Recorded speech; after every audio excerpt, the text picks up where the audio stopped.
Counsel.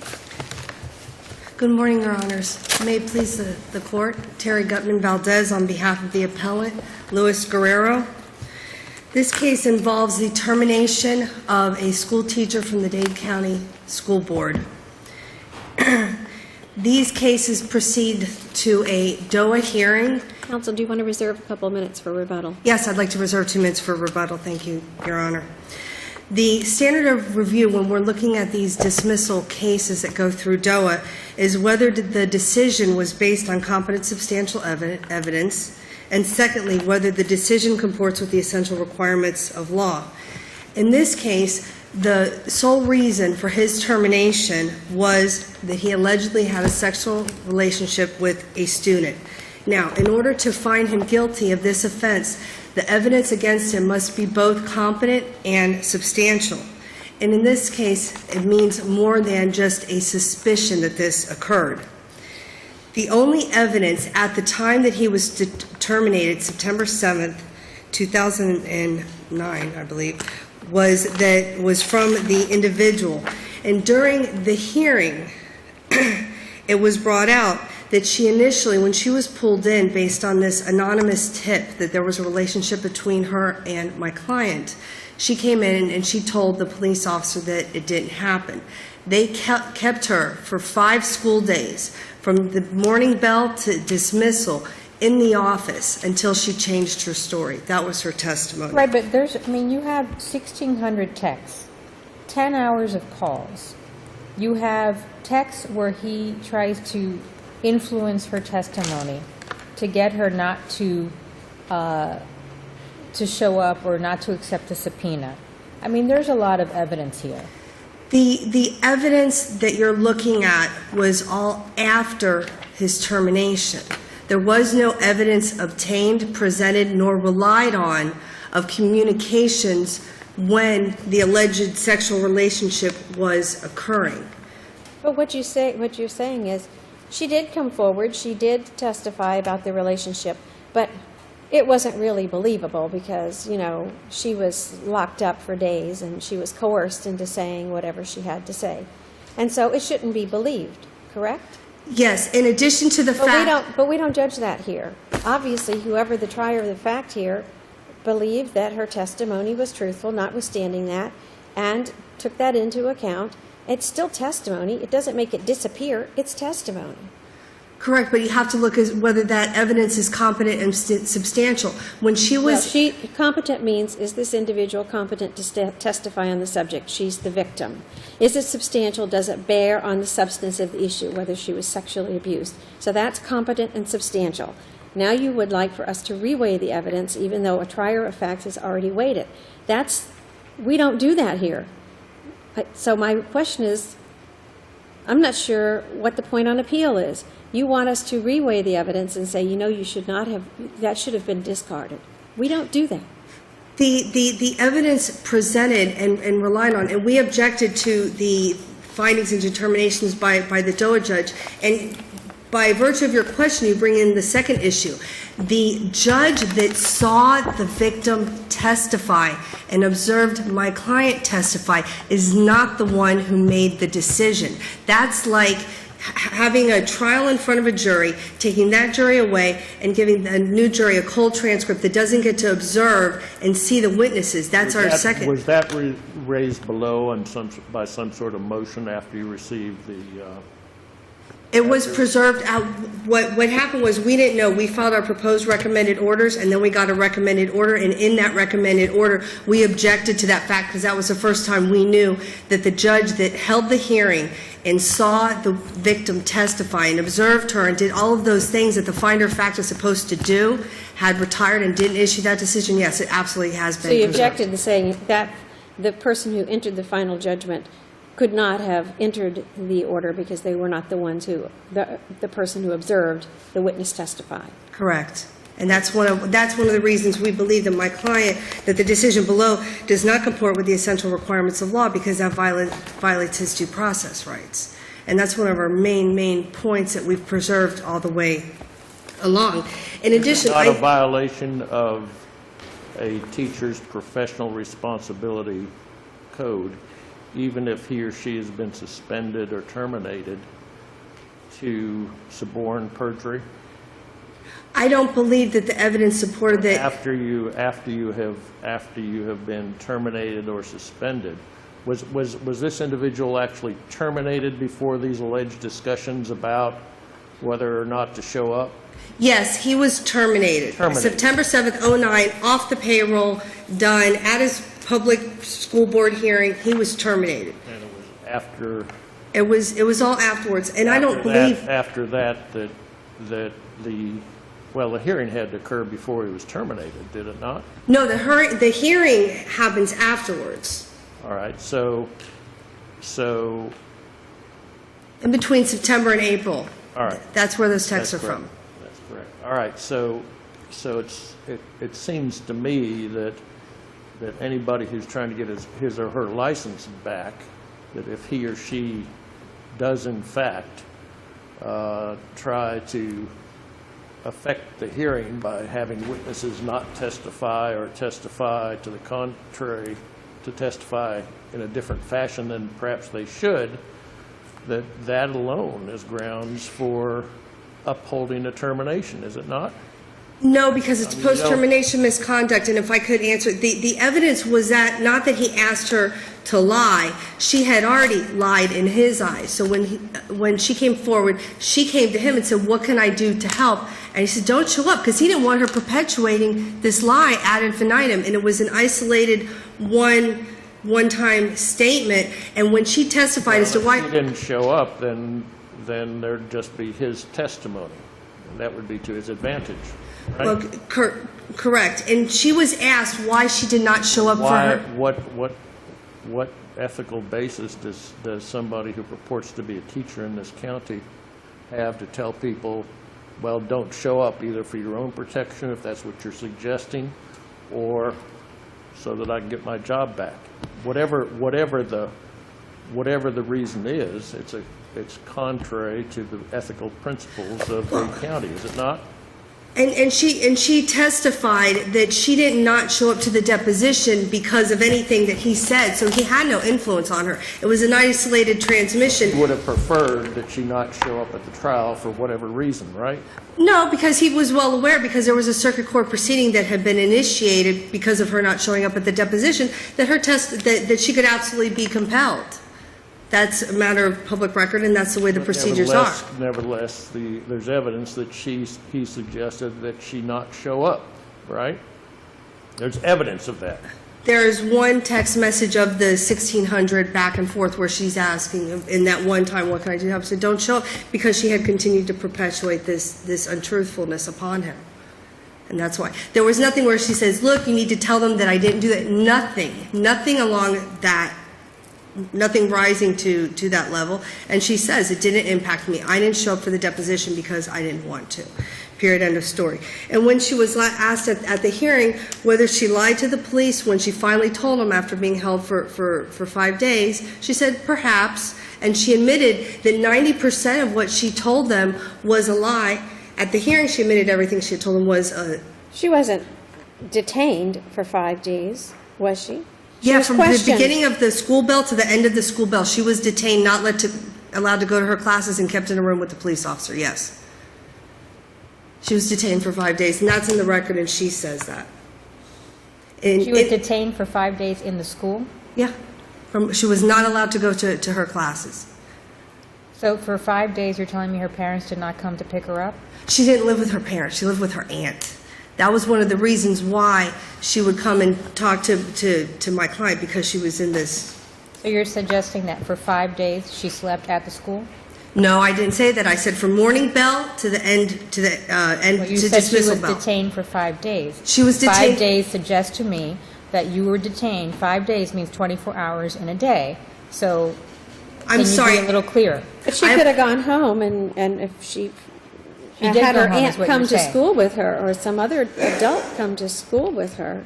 Are you not suggesting, from what I'm understanding you saying now, is that they detained her in the morning, when the bell let out for the afternoon, she was let go? Correct. And the next day she was brought back in for questioning? Correct. So she was not detained for 24 hours for 5 days? No, at the outset when I brought up the 5 days, I said from beginning bell to ending bell, meaning during the school day. She was kept out of her classes, not allowed to go to her classes until the story changed.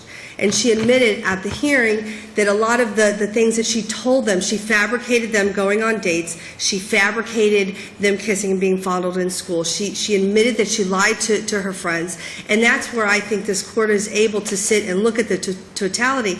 And when we're talking about a serious allegation of a teacher having a sexual relationship and her saying, well, but I did all of these things and went to his house and all this happened. Is it the sexual relationship or an inappropriate relationship? No, sexual. That's what the finding was, and that's what the principal who testified at the dismissal hearing said. The reason he was fired was because of the sex. He admitted that there's nothing prohibiting teachers and students from communicating via cell phone. They give their cell phone out at open house. They give it to the kid, to the kids for text messages, for kids, for coaches and teams and whatnot. That there's no rule prohibiting that. The issue was the sexual relationship that they concluded only happened at his apartment. She said there was a guard gate. There was no guard gate. She said that his bedroom had one-color furniture and it was dark. Said it was light. It was dark. Said the kitchen was white. It was wood. Said small white tiles. He had 18 by 18. All of that was uncontradicted. Not to mention the fact that at the time he brought all this evidence forward to the police during the investigation, they never went and checked it out. And that's why we believe the decision below. And yes, I know it's very serious allegations, but when you sit and look at the totality and all of the inconsistencies and all of the times that she admits that she lied, it's a serious misjustice to my client to have him found guilty of these charges. So I'd like to reserve the rest of my time. Thank you.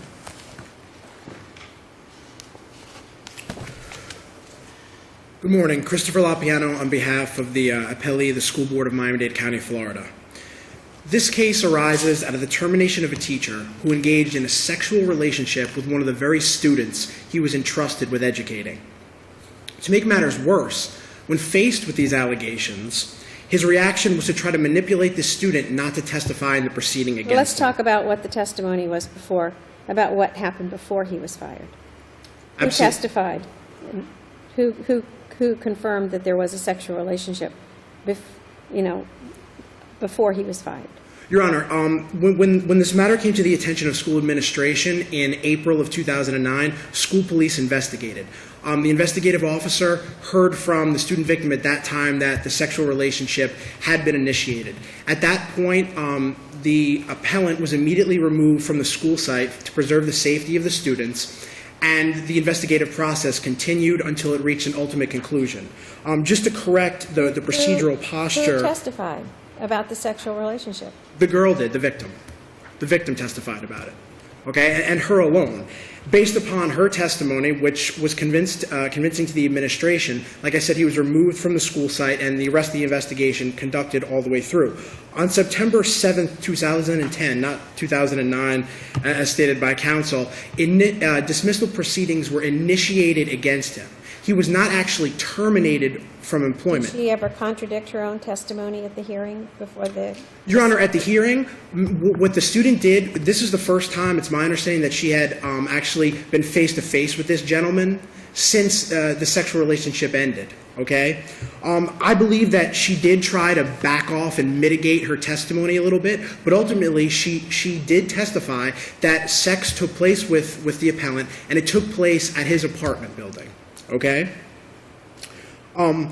More importantly, this is a gentleman who, for months leading up to the administrative hearing in this case, had been encouraging her not to participate. He gave her specific instructions on how to... it was more than just one text, wasn't it? Absolutely, it was more, Your Honor. There was at least 2 separate text message interactions where he tried to explain to her how to avoid process of the school board subpoenas. Additionally, he asked her in one text message, what are you going to do? And she says, I'm not going to do anything. And in another one, he encourages her that if you just say nothing happened, they can't do anything to you. Okay? Moreover, some of the text messages that we got that were leading up to the hearing in the months before, he's still telling this girl he loves her. He's making sexual jokes about male genitalia. He's trying to set up meetings with her on under certain circumstances. And these things all go to show. This is after he was terminated, and that's after activities. maybe they then fell madly in love afterward. We're talking about what the justification was for actually firing him. Your Honor, I'll clarify the procedure here. Like I said, initial dismissal proceedings were initiated on September 7th, 2010, until the administrative law judge held the hearing and filed his recommended order, and until the school board adopted that recommended order as its final order, he was not actually terminated. He was still an employee of the school board, albeit an employee that was not being paid and that was suspended without pay. Right, and the texts were going on during that window. The text messages we have were going on from the period of October 2009 through December 2010. The calls were made during that same period. You're talking about 10 and a half hours of talk time and over 1,000 text messages. We actually have the content of the text messages from September of 2010 through December of 2011. We were lucky enough that Metro PCS, which was the girl's cell phone provider, actually kept the content of messages for a date going back 90 days into the past, okay? That's why we have those specific communications. And it's important to note, Your Honor, that once, pursuant to the Administrative Procedure Act, once the case is actually before the administrative law judge at DOA, they have exclusive jurisdiction over the case at that point. Okay, and the Florida Administrative Code provides for amending petitions. If through the process of discovery you find out additional information, as in this case, the charges were actually worse than we initially thought. At first we thought it was just a sexual relationship with this girl. We then found out after we subpoenaed the phone records that they had this grossly inappropriate level of telephonic contact. I mean, these calls were occurring at all hours of the day, morning, noon, night, into the early hours of the morning. Now, once we found out about that, we also got the girl's text messages that showed that he was trying to interfere in the prosecution of his disciplinary case. Okay, as Judge Meal called it below. Was that before the termination? That was before the final order was rendered by the school board. Yes, the actual termination took place in the summer of 2011 when the school board adopted the recommended order of the administrative law judge. Administrative Law Judge Meal, the judge that actually rendered the order, stated Mr. Guerrero's actions as a repulsive perversion of his role as an educator. He got caught in this relationship, and then his knee-jerk reaction is to try to have this girl lie about it. That's completely unacceptable. And in terms of the amendment of the charges, once the school board had this new information, we had no choice but to amend the charges and add these things. The standard for reviewing amendments of charges in administrative cases on appeal is abuse of discretion. And it would have been a gross abuse of the judge's discretion in this case if the amendment to the charges was not allowed. The amendment took place over a month before the final hearing actually occurred. The appellant was on notice, and he had ample opportunity to respond to the new allegations. The problem for the appellant was there was really no good response when you were faced with all this telephonic and text message evidence. It's important to note, and I think Judge Wells, you touched on it best with the evidence here. Now, competent substantial evidence is relevant evidence that a reasonable mind would accept as adequate to support a conclusion.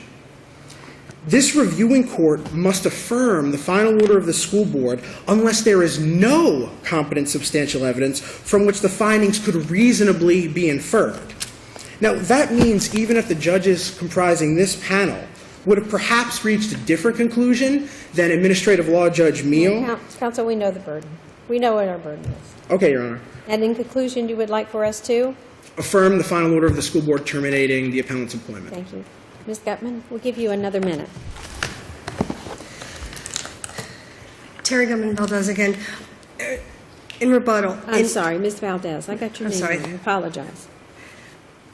In April, he was put on notice that these allegations were made against him. Both he and the alleged victim, the student, testified. From April through the time of his termination, they had no contact whatsoever when the investigation was proceeding. He complied with those instructions. He did absolutely nothing wrong. He was terminated September 7th. They may keep a little lifeline out there, but because it's going through the appellate process to make it easier to reinstate him should he prevail. But the fact is, terminated means you're off the books, you have no more health insurance, you're not getting a pay. How you can sit and say, oh, he violated our rules, he violated these things by talking to her after he's fired is absurd.